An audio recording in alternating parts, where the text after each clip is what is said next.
Welcome to the Bioneers, revolution from the heart of nature and the human heart. It's all alive. It's all connected. It's all intelligent. It's all relatives.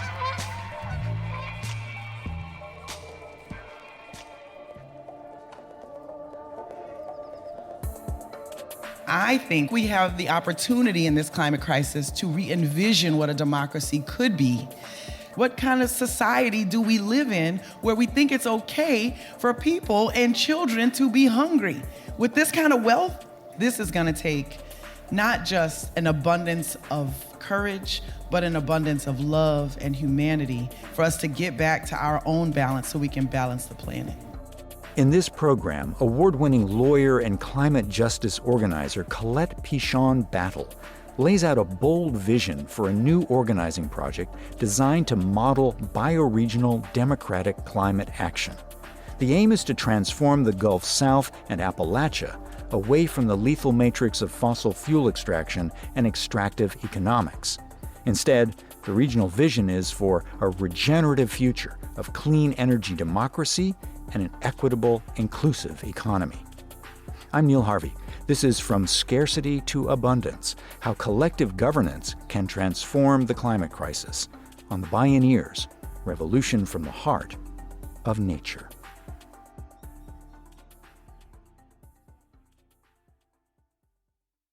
In August 2005, when Hurricane Katrina made landfall, it was the fourth most intense Atlantic hurricane ever to wallop the contiguous United States. Mother Nature stopped knocking and simply blew the doors off any doubts about the ferocious onset of climate disruption. The governor of Louisiana said today that she is considering the remarkable step of evacuating the remaining residents of New Orleans. A water main broke, leaving New Orleans without drinking water, and the flooding here is getting worse after waters from Lake Pontchartrain broke through a levee. And with much of New Orleans now underwater, authorities are focused on search and rescue before it's too late. The message was crystal clear. When we fight nature, we lose. There was also a cruel poetic justice in play. Katrina's ill winds, souped up on fossil fuels, struck right at the pumping technological heart of the Gulf South's petrochemical industry.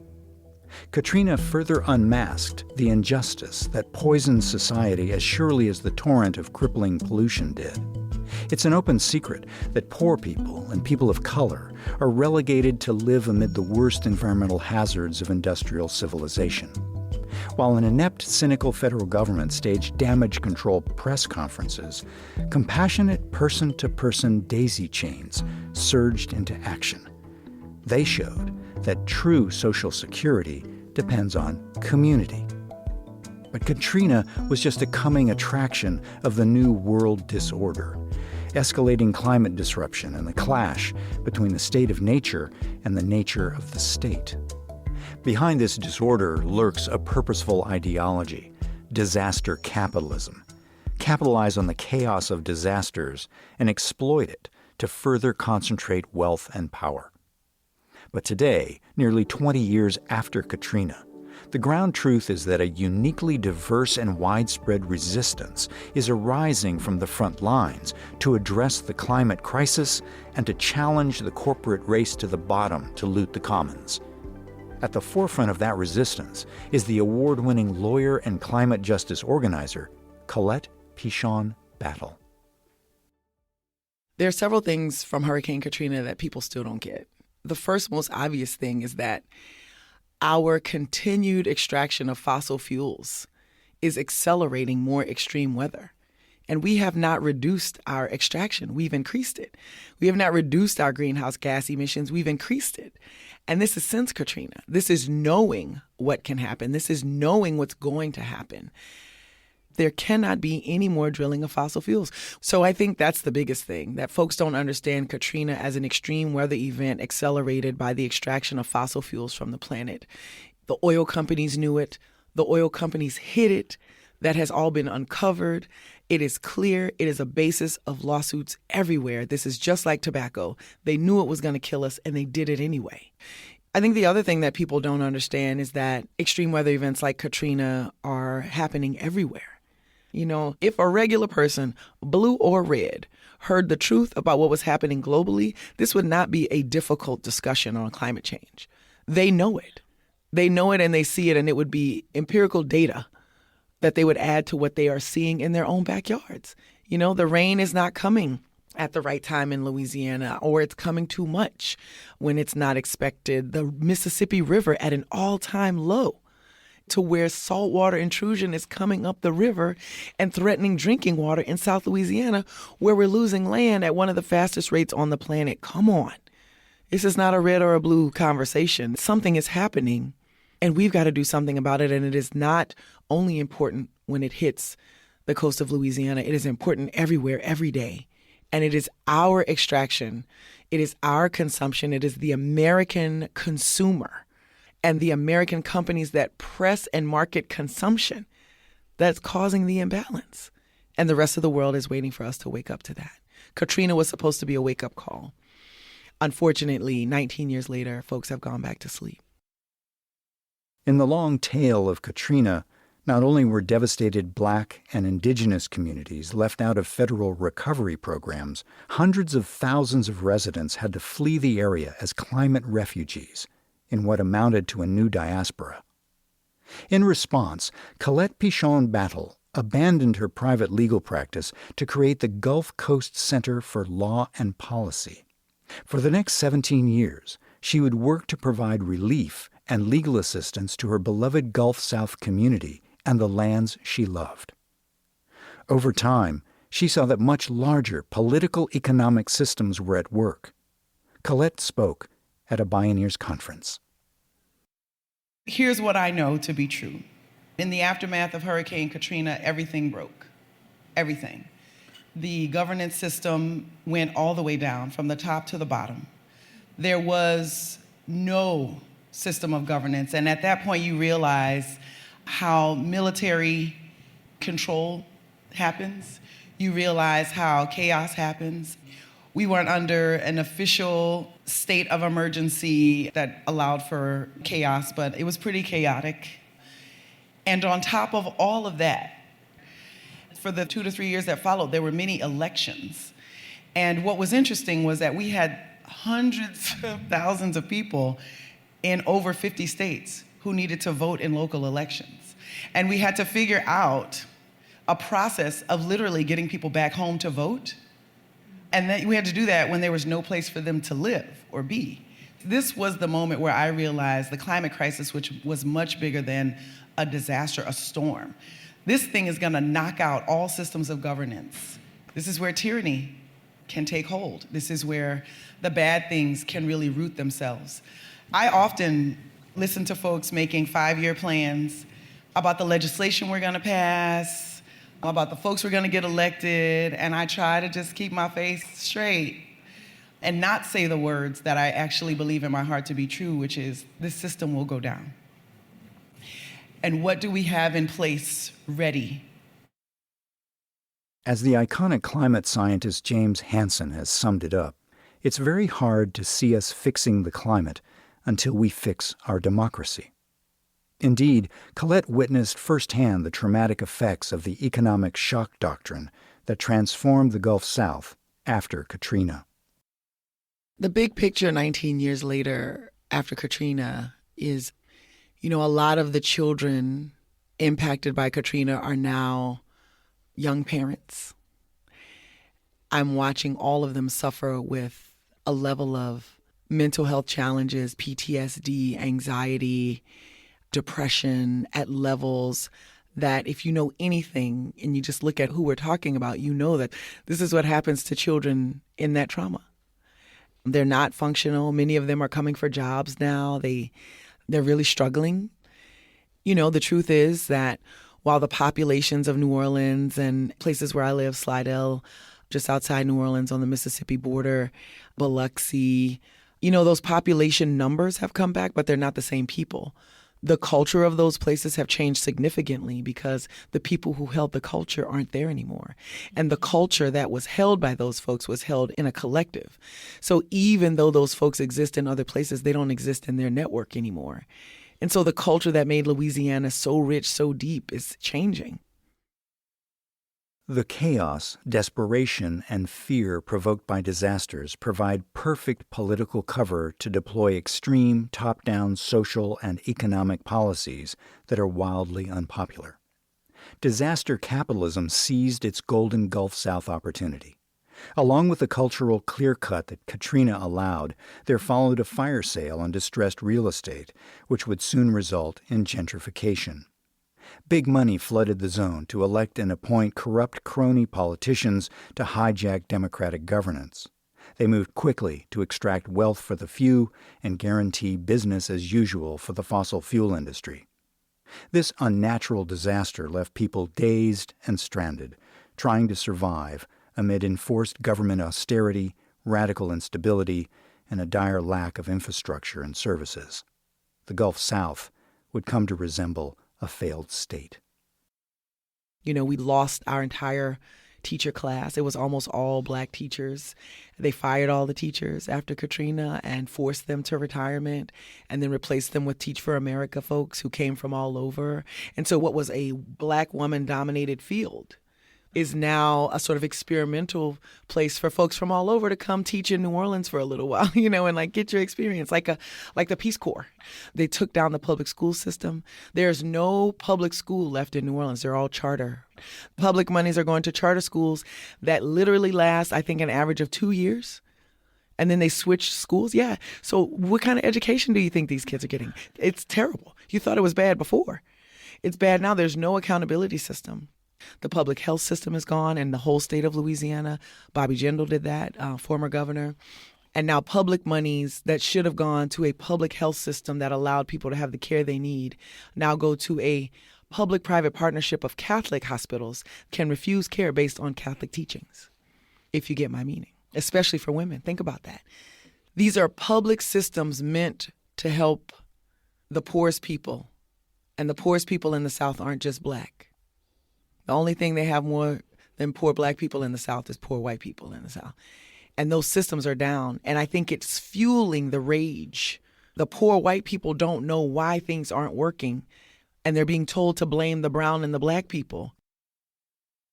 The real issue has never been about dismantling so-called big government. The battle is always about whose interests government serves. In this case, the care and feeding of giant corporations and the politicians who serve them. Colette Pichon-Battle came to understand climate chaos as the result of this political crisis. She turned to community organizing. She looked to the communities themselves, who are actively working to devise real solutions to meet people's real needs. It starts with recognizing that either we stand together or we fall apart. You know, and I'm going to tell you, you got to go through like a climate crisis. You have to go through a disaster to understand what will break down and what will not last and what's not real even. And let me tell you, in Katrina, money wasn't real. The banks were closed. There was nothing you could use your money for. If you didn't know how to fish, you were in trouble. If you didn't know where that water, where the aquifers were, you were in trouble. Everything was down. And these are the moments you realize that half of this stuff is made up, right? In order for the capitalist system to work, scarcity is a fundamental understanding of that system. If we break out of scarcity into abundance, we necessarily have to change an economic system that's meant to just extract value for the few. And this system is something that we've all got to be able to challenge. Now, how do you challenge a system that you're maintaining? This is not going to be easy. This is going to make a lot of people who understand security as the number of dollars in their bank account to understand security as something much different, a collective, a community, people who show up for each other. But what if we don't know each other? What if we don't trust each other? How do you make that shift? We can't really fathom what it is to be in a collective, what it is to not have, but to have someone bring a plate to your house and say, here's your dinner. You know, there are communities and groups of people who live like that, who believe if you are in the community, you shouldn't be hungry. Right. If you're in a community, you shouldn't be without a place to dwell. What kind of society do we live in where we think it's okay for people and children to be hungry? With this kind of wealth, this is going to take not just an abundance of courage, but an abundance of love and humanity for us to get back to our own balance so we can balance the planet. For Colette, That balance was deeply woven into her own upbringing. There's a really short moment in climate disaster where we all come to remember that very basic principle, which is that we need each other. And we do. And individualism makes us believe that there's such a thing as individual success. You know, you got your A on your test, you got your scholarship, you got your diploma, you did it alone. No way. No way. And I come from a community that will absolutely not let you think like that. My mom will tell you in a second, we did it. We got a diploma. We got our law degree. We're barred. And when I was barred, my entire community came. I had like 30-something people from the Bayou at the Supreme Court in Louisiana watching me get sworn in. They contributed to me, and I contribute to a whole, and we're all together surviving, and that's the only way we can.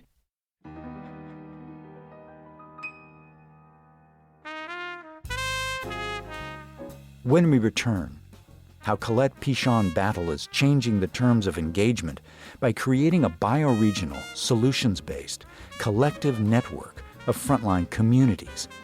They believe overcoming the climate crisis requires creating genuine democracy. I'm Neil Harvey. You're listening to the Bioneers.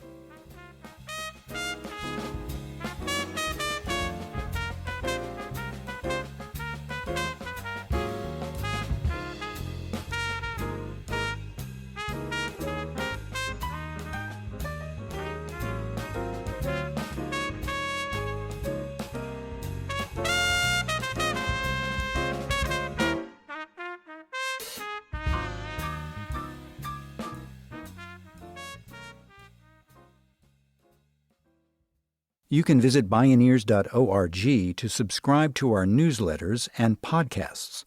Check out deep dives on the topics that matter to you most and learn about our conferences. That's Bioneers.org. Studies of resilient communities that rebound from disaster show that government works best when it's closest to the people it serves. In that light, in 2022, Colette Pichon-Battle co-founded the nonprofit network called Taproot Earth. The goal is to surface solutions from the ground up and to build power across a bioregional network of communities and movements. Colette launched a series of convenings to hear from the communities themselves and to connect them to each other. They decided their shared goal was to transform systems of governance. That meant moving away from propping up extractive corporate and fossil fuel economies and moving toward democratic self-determination for the greater public good of people and nature. They expanded the map beyond the Gulf South to include Appalachia and are now working to create a global stance.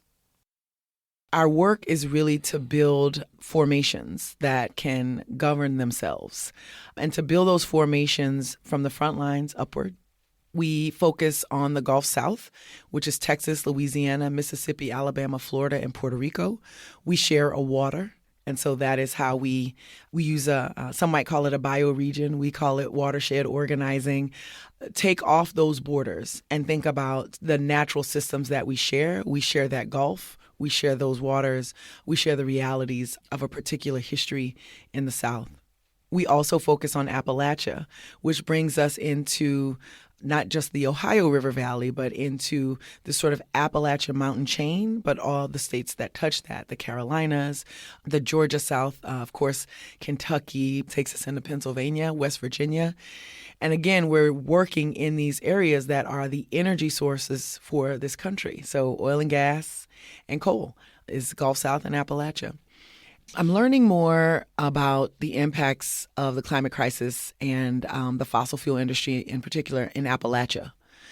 And this has been really interesting to me because Appalachia is where we find very large numbers of poor white people, right? Because some folks can't hear, they don't want to have a conversation about what Black people deserve and how marginalized Black people are. They just turn off to race.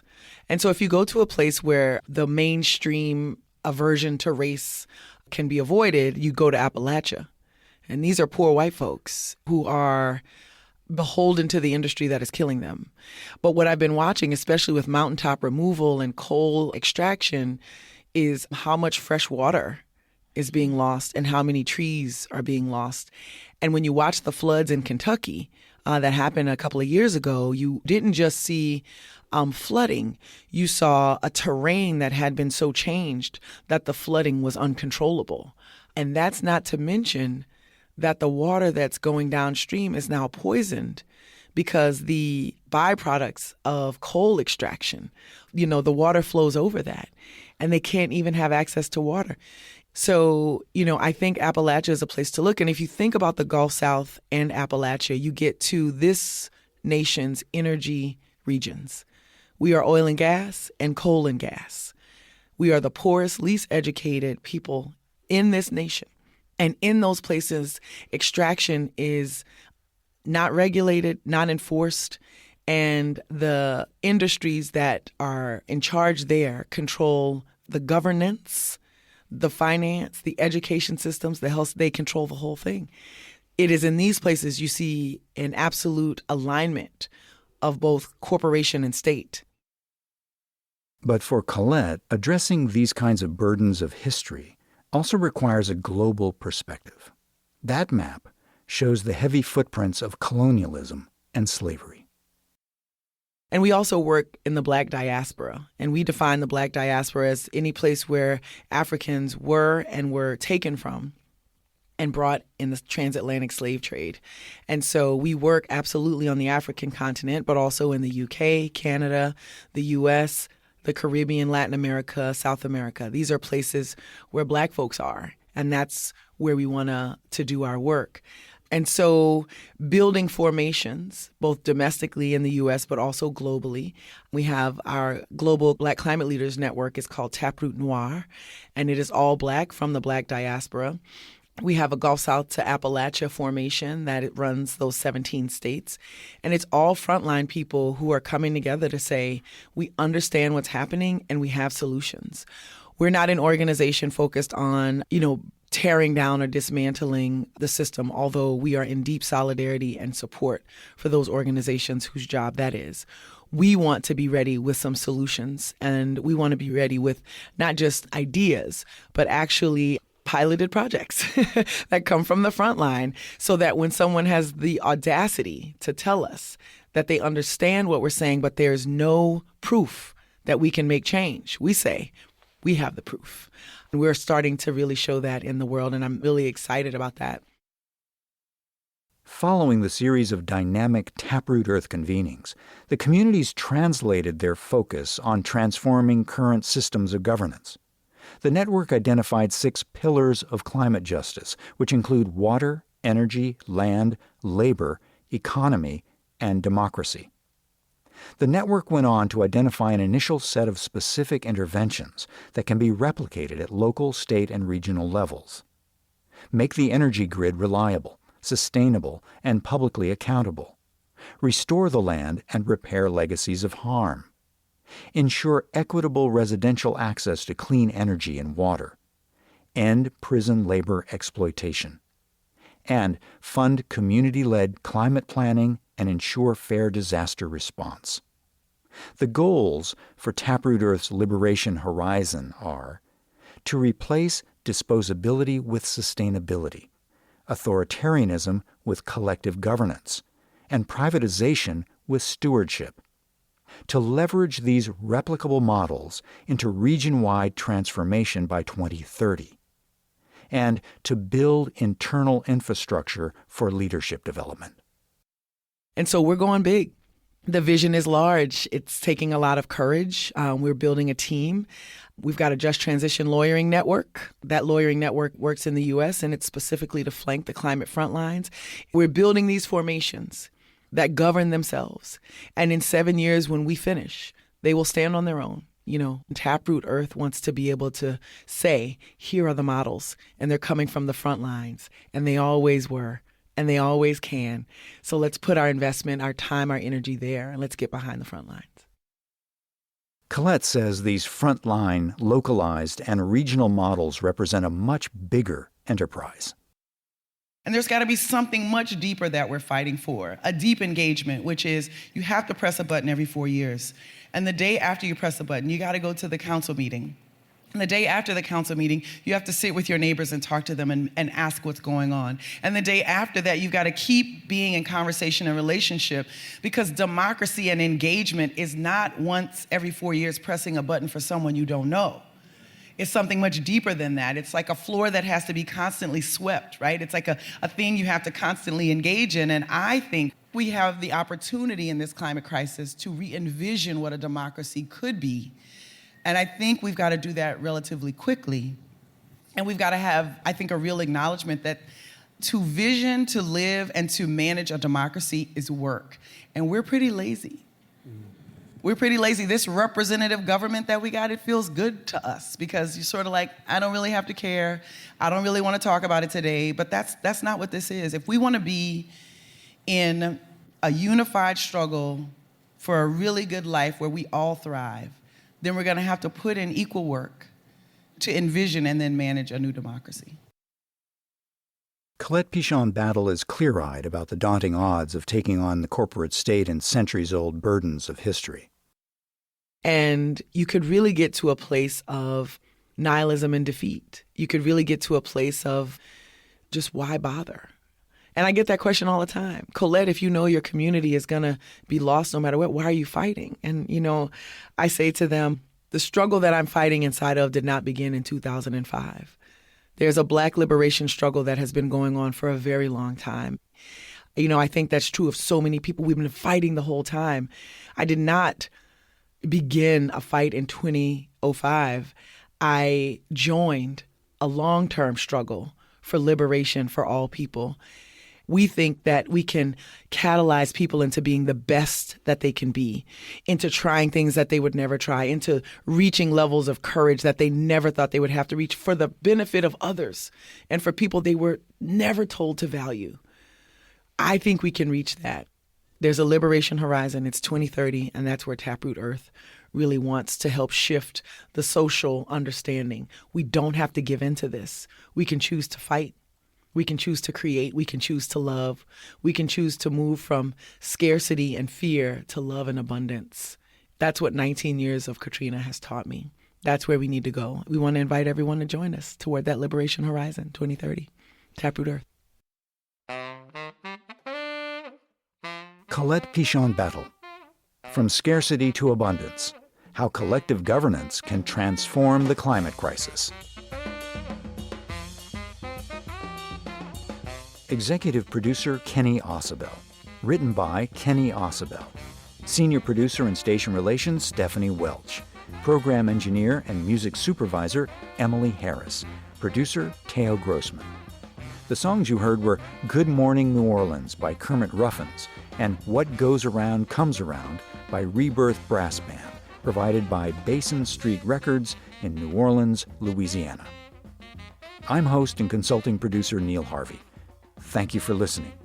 This is program number 273.